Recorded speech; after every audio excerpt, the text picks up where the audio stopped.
क्या हम भारतीय पढ़ाई के नाम पर सिर्फ एक अच्छी नौकरी के लिए पढ़ाई करते हैं? सिर्फ क्लास में नंबर स्कोर करने के लिए पढ़ाई करते हैं?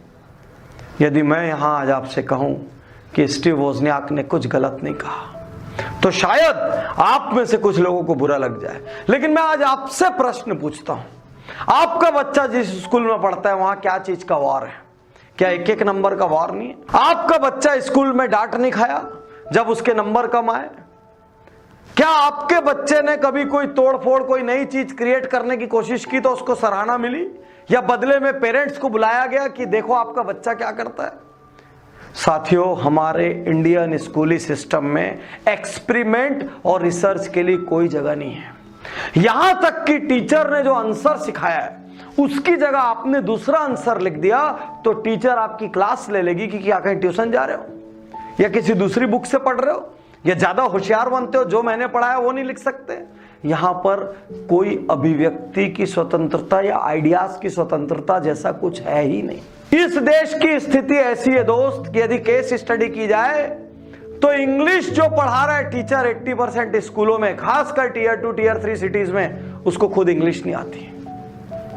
जो पर्सनैलिटी डेवलपमेंट पढ़ा रहा है उसको देखने के बाद आपकी पर्सनैलिटी डेवलपमेंट करने की इच्छा ही खत्म हो जाएगी। आप बोलोगे मैं जैसा ही हूं वैसा ठीक हूं। ये हालात है छोटे छोटे स्कूल में।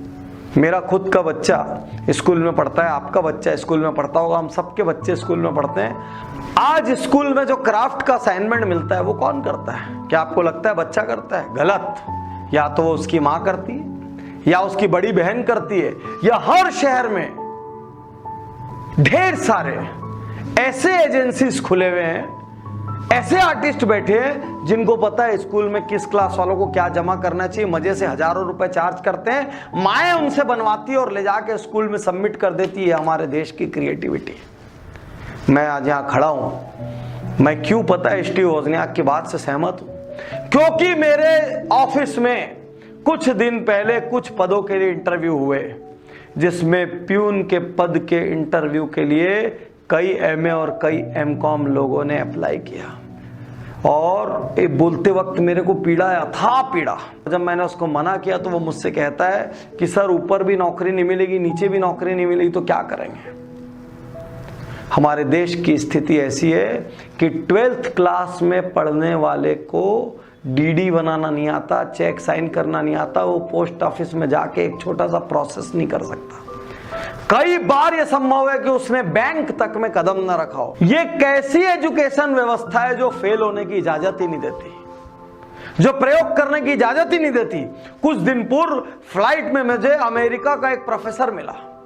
वो कहता है हमारे यहां बच्चा स्कूल पास होते होते और फर्स्ट सेकंड यूजी तक आते आते वो कई बार अपने बिजनेस शुरू करके फेल हो चुका होता है, और हमारे यहां का बच्चा ग्रेजुएट होते तक भी मां के पल्लू से बंधा हुआ रहता है।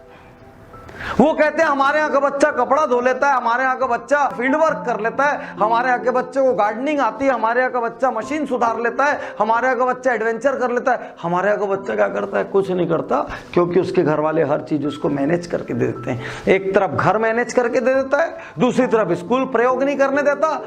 क्या गलत कहा स्टीव वोज़नियाक ने? क्या गलत कहा? मैं आपको बता रहा हूं, यही चलता रहा ना, भारत पढ़े लिखे अनएम्प्लॉयबल लोगों का देश बन जाएगा।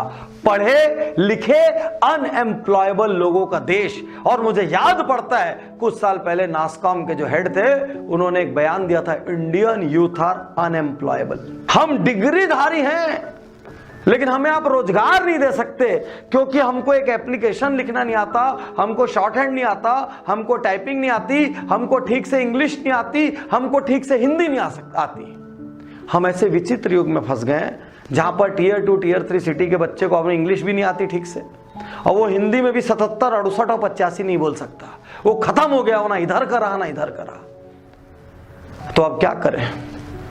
देश को क्लर्कों का देश बना दे? अब क्या करें? और जिस पे इतराते हो, सत्या नडेला, इंदिरा नूई, ये इंडिया ने बड़ा किया गया इनको। ये सब की प्रतिभा फॉरेन में जाके जब इन्होंने पोस्ट ग्रेजुएशन किए, बड़ी बड़ी कंपनी में वो सोचने का इकोसिस्टम मिला, तब जाके सत्या नडेला बने और इंदिरा नूई बने। ये तो आप और हम खुश होने के लिए बोलते हैं, भारतीय मूल के होते रहिए खुश, लेकिन वही सत्या नडेला हिंदुस्तान में रहते तो निपट जाते हो। वो इंदिरा नूई हिंदुस्तान में रहती तो आधे समय वो घर में बच्चों को बैलेंस करने में, बाद में सास ससुर को बैलेंस करने में, उसके बाद समाज को बैलेंस करने में, उसके बाद वर्क प्लेस को बैलेंस करने में खत्म हो जाती है।